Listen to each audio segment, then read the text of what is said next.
Bienvenidos a Agitando Ideas, un podcast que es una invitación a imaginar, a compartir y a construir algo distinto, empezando por nosotros, pero sin quedarnos ahí. Yo soy Víctor y en esta ocasión me acompaña Uriel, ya un poco como siempre, pero aquí estamos con Uriel para hablar de un tema que seguro te hará reflexionar. La pregunta provocadora del día de hoy, de este capítulo, es: si mañana desaparecieran todas las impresoras 3D del mundo, ¿las extrañarías? Sí, buena pregunta. La verdad es que creo que es algo que hemos estado platicando últimamente y sobre todo que yo tengo una impresora 3D y de repente me doy cuenta que no la utilizo tanto como me había imaginado en algún momento, ¿no? Justamente, a ver, si no se han dado cuenta, el tema de hoy es justamente la impresión 3D. Y a ver, hubo todo un boom, hay una promesa original con el tema de todo lo que podíamos construir alrededor de la impresión 3D doméstica, porque la impresión 3D existe desde hace ya bastante tiempo. Yo hago mi comercial que dice Uriel, que es el que siempre promuevo, que es, hay un documental en Netflix de 2014, ahora lo sabemos, que se llama Imprimiendo la Leyenda. Mucho de lo que vamos a platicar el día de hoy, de hecho, viene en ese documental. A mí realmente me voló la cabeza. Véanlo, me dicen si les gusta tanto como a mí me gusta. Yo lo he visto varias veces. Es un poco como mi ruido blanco. Y en ese documental, pues justamente empiezan hablando sobre la revolución que va a consistir el tema de la impresión 3D doméstica. Que tenía un chorro de promesas, ¿te acuerdas, Uri? Sí, de hecho creo que al comienzo estuvo interesante porque siempre nos pintaron este proceso de dentro de 5 años, dentro de 10 años vamos a tener una impresora en nuestra casa. Creo que hubo muchas películas que ya hasta imprimían comida, como que más exagerado, pero teníamos como esa idea de un futuro donde las cosas salían por arte de magia a partir de una máquina, ¿no? Justamente, a ver, realmente creo que la gran promesa era justamente este tema de reparar va a ser revolucionario y teniendo una impresión 3D, una impresora 3D en casa, pues en realidad vas a poder reparar lo que necesites. Porque, a ver, ¿cuál es el gran tema? Lo suelto ya, que es una frase como un poquito hecha. La cabeza te tiene que volar en el momento en el que sabes que una impresora 3D puede imprimir otra impresora 3D, ¿no? O sea, ahí es donde todo tiene que cambiarte. Y en esta dinámica, pues en realidad la impresión 3D tampoco es que sea, digamos, como el próximo gran invento. O sea, no está en la línea de el fuego, el internet. Está como en otro escalón, ¿no? Buena pregunta, buena idea. Yo creo que debería de estar en ese escalón, pero realmente lo estamos utilizando como otra herramienta más. Entonces creo que está sobrevalorada, o infravalorada. Infravalorada sería, ¿no? Híjole, no lo sé. O sea, para si alguien nos está escuchando o no identifica o no está totalmente involucrado con el tema de la impresión 3D, la impresión 3D, como todos alguna vez intentamos con estas pistolas de silicón de la primaria, o sea, que nos dimos cuenta que podíamos como aventar gotitas hasta armar un monito o tratar de armar algo más grande aventando un poquito de silicón y dejándolo secar. La impresora 3D establece un principio similar. Digo, hay varias versiones, hay varias, pero... Modelos, ¿no? Y tipos. Anda. Hay varios tipos como más técnicamente, pero estamos hablando de un extrusor de plástico. O sea, hay una boquilla que suelta plástico caliente, de manera que va creando capa por capa un elemento muy parecido a... ¿Qué será? ¿La cerámica? O sea... Pues el plástico en Pues, general, ¿no? O sea, pues es plástico al final, es un ABS, plástico como de maíz, digamos, pero pues al final termina siendo un plástico. bueno, justamente, o sea, la idea es aventar plástico. Piensen en una máquina que con esa precisión puede ir haciendo una capa, una segunda capa, una tercera capa. Y eso, pues, fue el principio de lo que, digamos, hoy conocemos ya como tal como impresión 3D. Para los 80 ya era muy común tener ese modelo. De hecho, creo que es uno de los datos que me medio me sorprendió en ese aspecto, aunque creo que pasa mucho en la tecnología, es que la impresión 3D es de los 80 y nos llegó a la casa pues en los 2000, ¿no? Este, Más o menos 2000 y eso, a la casa estadounidense, imagínense a la casa latinoamericana, ¿no? ¿En qué fechas Pues, llegaría? pues yo creo que todavía es como medio popular. O sea, yo todavía veo escuelas o incluso lugares que establecen la impresión 3D como lo novedoso que tienen. Ya en realidad, o sea, con 10 años de existencia, el futuro 10 años después, como de repente nosotros comentamos, pues la realidad es que ya no es tan novedoso. Sin embargo, es verdad que el boom se fue reduciendo. A ver, es de los 80s. tiene este mismo tema de, oye, ¿para qué las personas van a querer una impresora 3D en su casa? Y tuvo su impacto 2011, 2012, donde se quería empujar que todos tuviéramos en casa una impresora 3D como tenemos un microondas o otro tipo de artefactos que ya están en nuestra casa, la misma computadora personal. De hecho, el documental, para quienes no lo hayan visto, justamente establece la relación entre dos marcas. Trata de hacer un paralelismo ahí bien interesante al estilo de cómo pasó con Microsoft y Apple.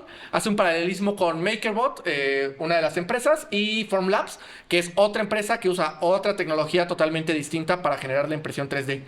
Ambas, voy a poner aquí el gran paréntesis, ambas de hecho inician fondeadas a través de un modelo de crowdfunding.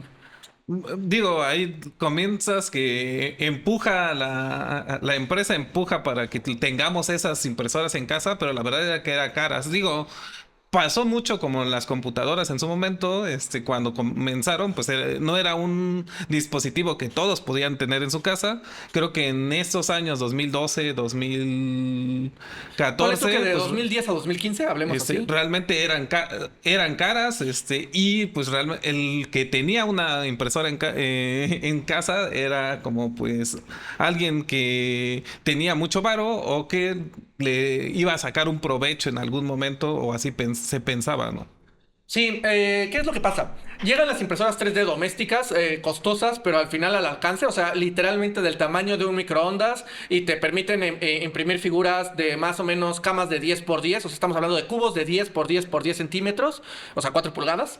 Y en esta misma dinámica, pues lo primero que empieza a suceder digamos, a nivel industria es que se empiezan a dar estas promesas de que vas a poder empezar a imprimir cosas que compres, ¿no? O sea, el punto mágico era que tú comprabas a través de Amazon y que después de comprar a través de Amazon, pues en lugar de esperar las 24 horas, 48 horas a que te llegara, pues simplemente volteabas a ver a tu impresora y en la impresora iba a salir lo que habías comprado.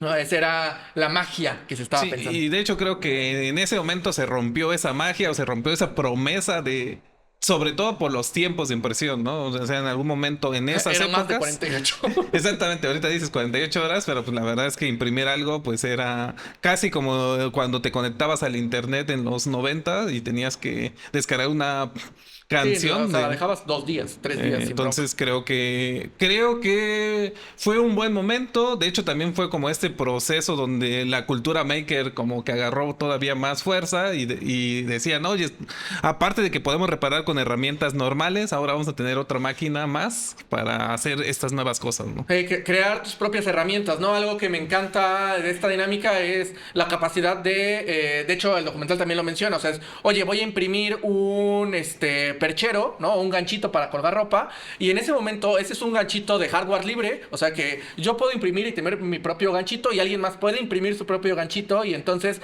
ese ganchito está a disponibilidad de todos, ¿no? O sea, ese era, digamos, el movimiento que la cultura maker estaba buscando, ¿no? De reforzar el tema de puedo construir mis propias herramientas, puedo construir mis propios elementos de utilidad, y a partir de ello empezar a cambiar la manera en la que nosotros entendemos la tecnología y en este caso darle un boost al tema de pues no iba a decir hardware, pero técnicamente al tema de las cosas, ¿no? De los tangibles. Sí, de hecho yo creo que ese boom sí existió, sí hubo como empujando mucho, sobre todo el hardware libre o la cultura libre, empujando mucho esa tecnología, pero lamentablemente, ¿qué está pasando hoy en día? Pues es que cada vez las impresoras se están volviendo más propietarias y se están cerrando más a sus tecnologías. Y sí, ahora son más rápidas, son más fáciles de utilizar, imprimen en diferentes colores, ¿no? O sea, como que ya esa evolución creció mucho, pero enfocada hacia otro mercado, siento yo, donde se perdió esta ilusión de reparar, sí, pienso. Que también un poco perdió el boom, ahorita llegamos allá, pero a ver, ¿qué es lo primero que empezó a pasar, al menos digamos, nuestro entorno, voy a llamarlo tecnológico, en el que ayer, antier, platicaba con Uriel y Uriel me decía, bueno, es que alrededor mío todos tienen impresora 3D, de hecho creo que el único que no tiene soy yo, ¿no? Pero el tema es, o sea, todo mundo tiene una impresora 3D, al menos desde nuestra perspectiva, así parece, conocemos a mucha gente con impresoras 3D, y lo que empezó a pasar es, si bien algunos empezaron a hacer algunas cositas y algunos encontraron algún modelo de negocio, Pues la realidad es que después de haber impreso tus 151 Pokémones, o sea, la mayoría ya un poco como que dejó que se empolvara y empezó a darse cuenta que, oye, qué chida herramienta, pero tampoco es que tenga tanta utilidad, ¿no? Sí, me pasa a mí, en este momento pues yo tengo la impresora 3D y creo que de las herramientas útiles, por llamarlo de un modo, que he puesto, pues es para el agua o para el coche, cositas como muy específicas que no se encuentran, que la verdad es que también me ha dado como esa satisfacción de, sí, diseñé este objeto que no existe y lo pongo. Es más, alguna vez un plomero me decía, oye, ¿y por qué no vendes Esa historia me gusta. este proceso? Y pues al final, pues no es que todos estén buscando esa pieza, por eso supondré que no hay ese mercado, pero creo que te da esa satisfacción. Pero la verdad es que la mayoría de cosas que se imprimen es muñequitos, juguetes, cosas como más de decoración. Justamente, y a ver, Uriel contó muy rápido la historia, a mí me gustó un montón el tema de, literalmente fue el plomero, le dijo que la llave, si no mal recuerdo, no servía porque necesitaba un empaque en específico que ya no vendían porque no era de las marcas tradicionales. Entonces, hoy por hoy hay muchos más materiales con los cuales imprimir. Ahorita platicamos de los materiales con los que podemos imprimir, pero uno de ellos pues es similar o es blando, ¿no? Caucho. Sí, bueno, O sea, es flexible, ¿no? Ándale, flexible, me gusta más la palabra. Y Uriel imprimió su empaque, el plomero lo resolvió, funcionó su llave, reparó y reparar es y reparar es quizá la manera más importante de generar un cambio a nivel social, pero bueno. Lo logró reparar y entonces al plomero le voló la cabeza sobre lo útil que era tener una impresora 3D, ¿no? Uriel ya mencionaba o ya adelantaba un poco el de sí, pero la neta es que soy el único que tiene esa llave, entonces tampoco es que sea como el negocio del mundo, ¿no? Sí, digo, creo que sí funciona para reparar, todavía tiene como ese proceso, pero hay un punto de entrada fuerte que también es saber diseñar en 3D. No solo es tener la impresión 3D. Regresando como a qué pasó en el boom, de todos teníamos impresora 3D en ese entonces. Creo que había muchos eventos en los que participábamos y chicos que pues querían resolver cualquier cosa con impresión 3D, ¿no? Es de, yo mi proyecto le voy a poner 3D, mi proyecto va a poner 3D. Creo que hubo ese boom y después desapareció. No tengo tanta claridad por qué desapareció y ya dejaron de utilizar. No sé si era más caro, y realmente se empezaron a descomponer esas computadoras que no tenían como esa idea de cómo repararlo, pero hubo como ese declive en su momento. No manches, tenemos que hablar sobre obsolescencia programada, güey. Pero, a ver, el gran tema, regresando al boom, es verdad. ¿Qué pasa? MakerBot, de hecho, yo creo que su gran momento, como la empresa líder, llamémoslo así, empujando el tema de impresión 3D en Estados Unidos, es cuando lanza su sitio web para poder compartir los diseños en 3D, ¿no? Thingiverse. ¿No? Thingiverse se vende de hecho como un espacio libre en el que todos pueden subir sus diferentes diseños y las personas pueden descargarlos sin costo y imprimirlos, ¿no? Entonces, digamos, hubo un momento donde incluso se presentaba como el gran resultado de las licencias libres y de ser totalmente libre a la hora de poder compartir, ¿no? O sea, como este es el significado de compartir.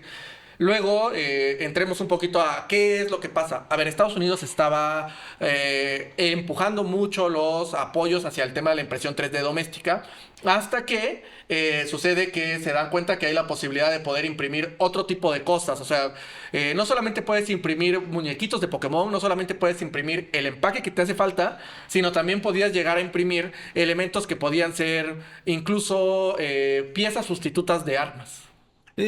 Bueno, yo creo que ese fue como el empujón que le dieron en Estados Unidos, pero yo creo que también en algún momento se dieron cuenta de fuerza que podía tener la impresora y que, pues, lo que decías de la obsolescencia programada, podrías como empezar a saltarte, ¿no? Sí. Yo creo que sí hubo muchos proyectos en los que empezaron a hacer cosas bastante buenas y hasta podríamos decir mejores que los productos originales, que de repente dijeron, oye, y si ya no me van a comprar a mí, no lo sé, solo es como este proceso. Pues, o sea, va a ser bien interesante porque técnicamente habría que ver, o sea, qué fue lo que frenó realmente, ¿no? Podríamos hablar de justamente esta cultura de usar y tirar, el tema de la obsolescencia programada, pero también podría ser simplemente el tema de que nunca superó la barrera de que fuera un proceso técnico, ¿no? O sea, Sí, sí, sí. tal vez a las personas que nos escuchan hoy por hoy sería saber si han usado una impresora 3D y cuál fue su experiencia de uso, ¿no? De repente yo tengo la sensación de que es muy parecido a estas herramientas tipo una caladora, o sea, como herramientas que no son tal cual un taladro. Y hasta eso el taladro ya se convirtió en algo muy técnico. O sea, ya es como de, güey, no sé si lo sé usar, ¿no?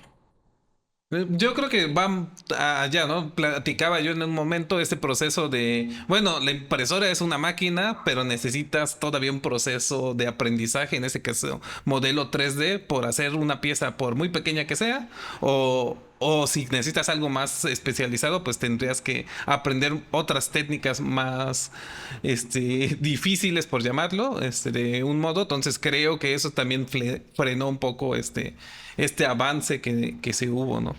Ahora, es verdad que aún con ese freno, pues la realidad es que han cambiado bastante, ¿no? Hace poquito tú de hecho cambiaste tu impresora 3D por una más rápida, ¿no? Sí, de hecho creo que es un poco lo que platicaba hace rato. Hoy en día las impresoras siento se volvieron una máquina más, tipo cafetera. Ahora, como se había pensado, pero no tanto para que las personas o las personas técnicas lo utilicen, sino para que cualquier persona, pueda, imprimir algo que ya está prehecho. Que creo que es el cambio relativamente nuevo, donde es, oye, yo te doy una máquina que te va a solucionar las cosas y que ahora sí, en 24 horas, en 30 minutos, en 2 horas, dependiendo qué vas a imprimir, va a aparecer ahí tu producto mágico, pero tú no sabes ni cómo lo diseñamos, no sabes ni cómo funciona la máquina en verdad. Pero veo que la gente pues lo está como emocionada en el aspecto de pues a mí no me interesa eso, yo lo que quiero es tener mi muñeco Pokémon, dirías al final, ¿no? Sí, a ver, ¿qué pasa con el tema de las impresoras 3D hoy por hoy? Como para que todos sepan en dónde estamos parados realmente. O sea, hoy tenemos impresoras 3D mucho más rápidas, que estamos hablando de que un Pikachu de unos 5 centímetros, ¿cuánto tiempo tardarías en imprimirlo? Cuando comenzó el boom, se Ah, tardaba 2 a 4 horas, o sea, como para dar sí. un proceso de 2 a 4 horas imprimir un muñeco, ahorita en 20 minutos, de 15 a 20 minutos ya está hecho, ¿no? Justamente, o sea, entonces de alguna manera, pues ahora ya tiene esta capacidad de ser mucho, mucho más rápido. Otra de las cosas es que originalmente las impresoras podían imprimir con un solo material, es decir, salía, se llama filamento, el material que se utiliza, que es una especie de hilo de plástico para fines muy, muy pragmáticos. Este hilo, si bien hay diferentes versiones, pues la realidad es que solo podía tener uno, o sea, como una aguja que le pones un solo hilo del color verde y va a ser verde todo. ¿No? Ahora pues ya tienes la capacidad de tener 3 o 4 agujas con diferentes colores de hilo y diferentes tipos de material para imprimir algo. Sí, ¿Sabes hasta cuántos extrusores hay ahorita? las normales cuatro, o sea, 4 colores diferentes. Digo, hay como en las primeras había como hats, por llamarlo así, o momentos en los que puedes quitar y poner otro y es como más manual todavía. Yo he visto que imprimen hasta 8 elementos en algún momento, ¿no? Ahorita, por ejemplo, imprimen un tipo de material para soportes o para otro tipo de cosas que quiere que se deshaga, otro tipo para, no solo de colores, sino pues ya De dependiendo de materiales, ¿no? qué es lo que vas a imprimir. Y las camas, ¿no? O sea, las camas se refiere al espacio que podemos imprimir. La verdad es que las primeras casi todas eran 10 por 10 centímetros, como mencionaba.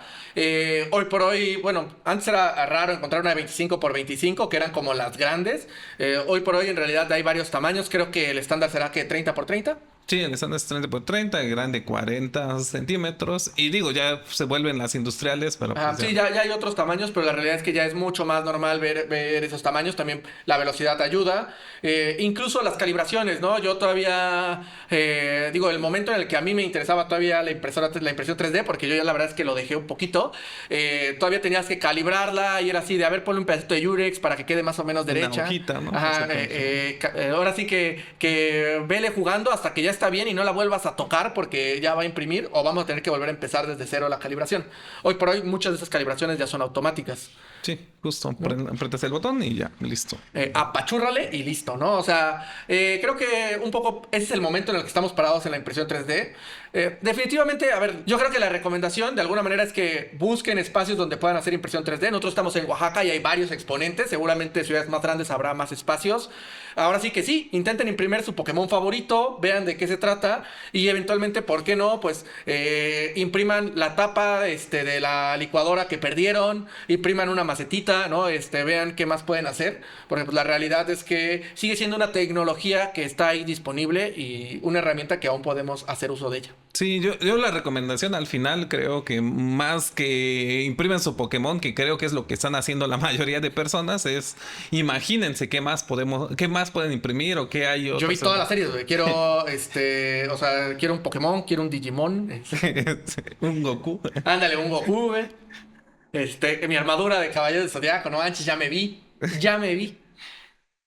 Pues digo, como herramienta, una de las cosas que a mí sí me gustaría como empujar también y que entendiera las personas es que también estamos en un proceso interesante desde el punto de vista técnico, en el aspecto de que si no lo cuidamos los técnicos, por llamarlo de un momento, sí va a volverse una tecnología cerrada que implica otras cosas en algún momento, ¿no? Sí, justamente. Digo, ya no entramos a la parte técnica, pero solamente por no dejarlo. Uno, no todas las impresoras van a ver a un extrusor, una boquilla sacando material. Hay otros modelos. Ya vean el documental para que conozcan otras.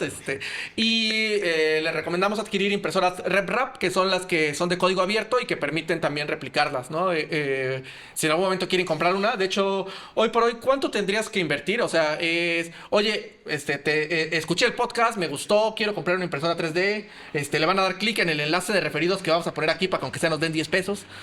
¿Cuál recomiendas? La verdad es que no tengo tanta claridad en marcas de impresiones 3D. Sí he visto que hay impresoras desde los 4,000 pesos hasta los 50,000 pesos. O sea, creo que todavía siguen habiendo impresoras caras.